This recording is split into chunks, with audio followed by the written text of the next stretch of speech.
오늘 제가 준비한 인사 멘트가 있었는데 어제 말씀의 제목이 뭔지 아십니까? 책임. 그래서 하나님이 우리를 책임지십니다. 이렇게 하려고 했는데 오늘 3교구 이 아름다운 찬양을 보면서 이렇게 인사를 바꿨습니다. 걱정하지 마십시오. 주님이 우리를 책임지십니다. 우리 이렇게 인사하도록 하겠습니다. 걱정하지 마십시오. 주님이 우리를 책임지십니다. 우리 특세 이제 중간을 지나고 오늘 목요일입니다. 주님께서 마지막까지 우리를 책임져 주실 것입니다. 걱정하지 마시고요. 하나님께 맡기고 새벽에 주님께 나와 기도하고 찬양하고 말씀 가운데 결단하는 저와 여러분 되기를 바랍니다. 오늘 말씀의 제목은 십자가, 골고다, 강도 두 사람이라는 제목으로 함께 주의 말씀 나눠보고자 합니다. 오늘 본문 14절에서 예수님께서 재판을 받고 이제 처형의 절차를 들어가는 이야기가 나옵니다. 그런데 14절을 보니 유월절 예배일이라고 하면서 때는 제6시다라고 이야기하죠. 이 표현은 사실 이 요한복음의 기자가 예수님께서 십자가에 달리시는 일, 그리고 그 과정, 그 재판의 사실들이 왜곡되고 뒤틀어져 있는 상황을 상징적으로 묘사하는 것입니다. 무슨 이야기냐? 14절 앞에 6월절의 예비일이라고 하는 표현은 시간적인 표현으로 유대교식 시간을 이야기하고 있는 거고요. 그리고 14절 중간에 제6시라고 하는 표현은 로마식의 시간을 표현하는 것입니다. 여러분 아시는 대로 사복음서에 마태, 마가, 누가는 유대식의 시간을 표현하고 있는데 요한복음은 유대식과 로마식을 함께 혼용하고 있죠. 특별히 오늘 이 14절 앞부분에 이 유대식과 로마식의 시간을 같이 사용하고 있습니다. 이 짧은 구절에서 요한복음의 기자는 유대식의 시간, 로마식의 시간을 같이 혼용해서 쓰면서 지금 예수님이 십자가에 처형당하고 있는 것이 매우 왜곡되어 있다, 문제가 있다, 뭔가 모순이 되어 있다라는 것을 언어의 수사적으로 표현하고 있는 것입니다. 그리고 14절 뒷부분에 빌라도가 유대인들에게 보라 너희의 왕이로다 라고 하죠. 어제 수요 저희들 특세 가운데 말씀에서 보라라고 하는 표현을 빌라도가 쓰면서 그것이 자신의 책임을 유대인들에게 전가하는 거. 보라, 이제 너희들이 책임지는 것이다 라고 하는 표현이라 말씀드렸습니다. 그런데 14절에서도 빌라도는 그렇게 말하죠. 자신이 예수의 죽음에 책임이 없는 것을 계속해서 표현하고 있습니다. 거기에 하나 덧붙여서 빌라도는 더욱 자신의 책임을 떠넘기는 표현을 하고 있죠. 너희의 왕이다. 보라, 난 책임 없어. 너희들이 책임 있는 거야. 너희들의 왕이야. 너희들의 왕이라고 얘기해서 이렇게 죽이는 거다라고 얘기하면서 빌라도는 끝까지 자신의 책임을 전가하고 있죠. 그러자 유대인들이 뭐라고 얘기합니까? 15절에 보니 그들이 소리 지르되 없이 하소서, 없이 하소서, 그를 십자가에 못 박으소서. 없이 하소서, 우린 그런 왕이 없습니다. 죽여도 좋습니다 라고 얘기하죠. 그리고 유대인들이 이렇게 얘기합니다. 가이사 외에는 우리에게 왕이 없습니다 라고 얘기합니다.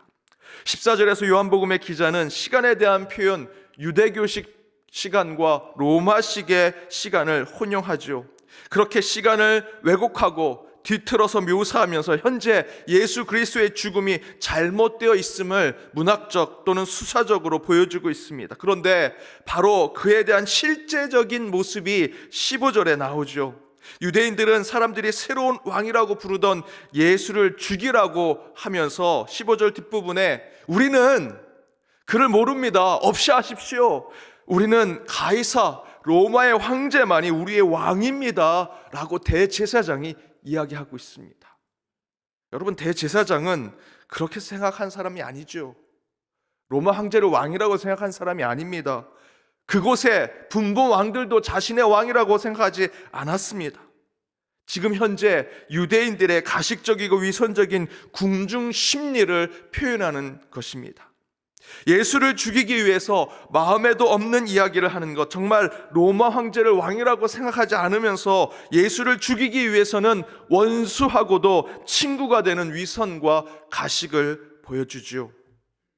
여러분, 사단이 제일 좋아하는 것이 이간질입니다. 서로 싸우게 하는 것, 화합하지 못하게 하는 겁니다. 그런데 그보다 더 좋아하는 것이 뭔지 아십니까? 그렇게 누군가를 이간질하기 위해서 서로 함께할 수 없는 이들이 함께하도록, 악을 도모하도록 만드는 것입니다. 원수와 적과 같은 마음을 품고 한 사람을 소외시키고 왕따시키고 비난하고 그를 이간질하는 것, 그렇게 만드는 것이죠. 사단은 그것을 가장 싫어합니다. 진리를 뻔히 알고 있으면서도 그 진리를 생각하지 아니하고 진리와 상관없이 원수들과 적들과 함께하는 것, 세상의 정치인들, 세상의 사회생활에서도 나타나지만 안타깝게도 우리 교회 공동체에도 이런 모습이 있습니다. 지금 대제사장 유대인들의 그 모습이지요. 우리는 이런 모습에 빠져서는 안 될 것입니다. 그러자 빌라도는 16절에서 예수를 십자가에 못 박도록 유대인들에게 넘겨줍니다. 그러면서 요한복음 기자는 빌라도와 유대인이 예수를 죽이기 위해서 서로 적이면서 동지가 되지요. 적과 동침하는 것입니다. 이런 악한 상황 속에서 바로 예수님께서 십자가에 달려 돌아가십니다. 그런데 바로 그 예수님의 십자가의 길 가운데 나오는 예수 그리스도의 십자가, 그리고 골고다 언덕, 그리고 예수님과 함께했던 강도의 두 사람을 통해 빌라도와 유대인들이 왜곡하고 뒤틀어버린 그 진리를 예수님께서 회복하시지요.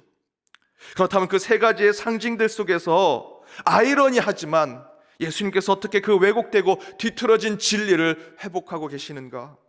그 첫 번째, 십자가. 그 십자가는 사형틀이지만 예수를 통해 생명을 살리는 나무가 되더라는 것입니다. 여러분, 십자가는 사형수들의 죄값에 따라 합법적으로 사람을 죽이게 하는 그런 틀이죠. 그런 심판대입니다. 그러나 예수님께서 바로 그 십자가에 달리셨다라는 거죠. 그런데 바로 그 십자가에 예수님이 달리시니 그 십자가가 이후에는 생명을 살리는 상징이 되었습니다. 전에 설교에서 말씀드린 적이 있습니다. 예수님께서 십자가에 달리셨을 때 모든 사람, 그 가까이에 있는 사람들도, 제자들 하나도 없었고요, 다 뿔뿔이 흩어지고 숨어서 몰래 그 광경을 지켜봤습니다. 모든 인간은 다 떠났지만 유일하게 나무 십자가만이 예수님 곁에 함께하면서 예수의 죽음을 함께 맞이했죠. 물론 십자가는 사형수를 죽이는 무시무시한 처형틀이지만 아이러니하게도 그 처형틀 위에서 예수님께서 죽으시니 그 십자가가 그 이후로는 사람을 죽이는 것이 아니라 사람을 살리는 상징이 되더라는 것입니다. 그래서 나무 십자가를 우리는 생명나무로 비유합니다. 아이러니하고 역설적이지만 사람을 죽이던 십자가는 예수 그리스도를 통해 영혼을 살리는 것이 되었습니다. 세상에서 가장 많이 팔리는 목걸이 펜던트가 십자가죠. 역설적이게도 생명을 살리기 위해 가장 많이 선물로 주어진 것이 십자가입니다. 그 십자가에 그 역사 속에서 수많은 사람들이 죽었음에도 불구하고 예수 한 분이 그곳에 달려 죽으시니 저와 여러분은 영혼을 살리는 것으로 생각하게 됩니다. 하지만 저와 여러분이 끝까지 기억해야 하는 것은, 여러분, 이 십자가는 사람을 죽이는 사형틀이었습니다.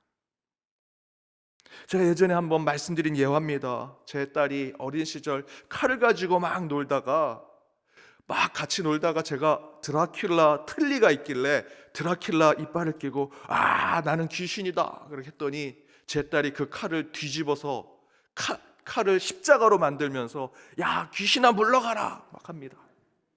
그래서 제가 막 무슨 마치 죽는 것처럼 하면서 그렇게 해야지 제 딸이 좋아하니까, 제가 죽으면서 귀신아 물러가라 하니까 제가 십자가를 보고 죽으면서 생각했는데, 여러분, 칼도 사람을 죽이는 거지만 십자가도 과거에는 사람을 죽이는 심판대였죠. 어떻게 그렇게 칼이 뒤집어져서 십자가가 됐는데 그것이 귀신을 쫓아내고 생명을 살리는 것이 될까? 그 가운데 신비가 있는 거죠. 오늘 저와 여러분이 이곳에 있는 것도 신비고요, 이 새벽 제단을 통해 그 십자가 가운데 은혜를 받는 것도 신비 아니겠습니까? 사람을 죽이던 그 십자가가 예수 그리스도를 통해 생명을 살리는 나무가 되었습니다. 또한 두 번째는 골고다입니다. 골고다는 죽기 위해 올라가는 언덕이었는데 예수님께서 그 골고다를 오르시면서 골고다는 이제 속죄와 용서의 언덕이 되었습니다. 골고다, 그 당시 아람어로는 굴가타라고 하는 표현을 썼습니다. 그 헬라어가 골고다죠. 영어로는 뭐라고 합니까? 갈보리. 골고다, 갈보리. 저희들이 갈보리 찬양을 하니까 마치 이 갈보리가 우리에게 너무 좋은, 마치 큰 정원이 있을 것 같고 잔디밭이 착 펼쳐져 있을 것 같고 그곳에 가면 마음이 편해질 것 같지만, 여러분, 갈보리라고 하는 표현은 골고다요, 그곳은 해골이라는 의미를 가지고 있습니다. 입에 담고 싶지도 않고 가고 싶지도 않은 곳이 골고다, 골가타, 갈보리였죠. 한국식으로 좀 표현한다면, 예를 든다면, 여러분 절두산 아시죠? 절두산. 합정동에 있는 절두산. 여러분 절두산 한자 풀이가 뭡니까? 두가 뭡니까? 두가 머리, 절은 자르는 거죠. 머리가 잘려진 산이라는 거예요. 머리가 잘려졌던 사건이 있던 산. 여러분 절두사의 역사 아시죠? 1886년 병인 박해가 일어나서 흥선대원군이 천주교인 10,000명을 그곳에 목을 잘라 죽인 곳이 절두산입니다. 원래 이 산의 이름은 잠두봉이에요. 누에의 머리 모양처럼 생겼다고. 그런데 그곳에 엄청난 사람의 죽음의 사건이 있었기 때문에 절두산 이름이 바뀌었습니다. 그 이후에 누가 거기를 찾아가겠습니까? 10,000명의 사람의 목이 잘라 죽여진 곳에 이 절두산의 의미처럼 골고다도 갈보리도 그런 의미를 가지고 있는 것이죠. 이런 무시무시한 이름을 누가 좋아하겠습니까? 이름만 들어도 몸이 떨리고 공포스럽습니다. 바로 그런 절두산과 같은 의미로 골고다도 그렇게 그 당시에 느껴졌을 것입니다. 사람을 처형시키는 장소, 죄를 지은 사람을 마지막에 죽게 만드는 장소, 피비린내가 나는 처형의 장소. 누가 그곳에 가고 싶고 누가 골고다 갈보리를 찬양하고 노래를 부르겠습니까? 그런데 아이러니하게도 우리는 그 골고다 갈보리를 노래를 부르며 찬양하고 그 가운데 은혜를 받죠. 또한 갈보리를 찬양하면서 하나님을 경험하게 됩니다. 골고다는 죄를 지은 사람들의 처형의 장소였으나 이제 예수께서 그곳에 오르시면서 우리에게 이제 그것이 속죄와 용서의 장소가 되더라는 것입니다. 빌라도 유대인은 죄에 빠져 생명을 죽이고 없애려고 할 때 그들이 그곳을 어둠과 타락과 저주의 장소로 만들려고 했지만 예수님께서 그곳에 힘겹게 오르고 오르시면서 십자가에 달리셔서 그곳을, 그 죽음의 땅을, 그 타락의 땅을, 어둠의 땅을 대속의 죽음의 땅으로, 용서의 화해의 땅으로 만드셨다라는 것입니다. 예수님께서 그 골고다를 오르시면서 그 십자가를 이제 저와 여러분의 생명을 살리는 나무로, 골고다를 저와 여러분을 속죄하고 회복시키는 화해의 땅으로 만드셨습니다. 그리고 마지막 18절에 보니 예수 십자가 옆에 있던 두 강도의 이야기가 나옵니다. 두 강도는 예수와 함께 십자가에 달림으로써 저주와 심판에서 긍휼과 자비와 구원을 받은 자들이 되지요. 예수와 함께 달린 이들은 강도요, 살인자입니다. 죽어 마땅한 자지요. 그런데 아이러니하게도 이들은 전혀 죄가 없는 예수님 양옆에 달리게 되었습니다. 오늘 읽은 요한복음은 아니지만 다른 복음서에서는 그 둘 가운데 한 명은 그 자리에서 예수님께 구원을 받았습니다. 구원받은 강도는 저와 여러분과 같이 무슨 신앙생활, 새벽마다 나와서 새벽기도 드리고 복음서 또 곳곳에 성경의 말씀을 읽고 은혜를 받고 그랬던 사람이 아닙니다. 신앙생활을 하거나 율법을 지켰던 그런 사람이 아니고요, 강도입니다. 사람을 죽여서 마땅히 죽어 지금 십자가에 달린 사람입니다. 그러나 그 강도 중에 하나는 예수님을 만나서, 그리고 예수님께 그저 간청한 것밖에 없습니다. 단 한 구절, 저를 기억해 주십시오라고 하는 간구와 기도밖에 한 것이 없는데 예수님께서 그에게 구원을 선포하십니다. 여러분, 이처럼 십자가, 골고다, 강도는요 모두 저주의 물건이었고요, 죽음의 땅이었고 죽어 마땅할 존재였습니다. 그런데 너무도 아이러니컬하게도 예수님은 그들을 만나서 그들이 있는 어둠과 저주의 골짜기 같은 곳을 생명을 살리고 회복시키며 다시 살게 하는 것으로 만들어 주시더라는 것이죠. 예수를 만나니 그 저주와 죽음이 축복과 생명이 되더라는 것입니다.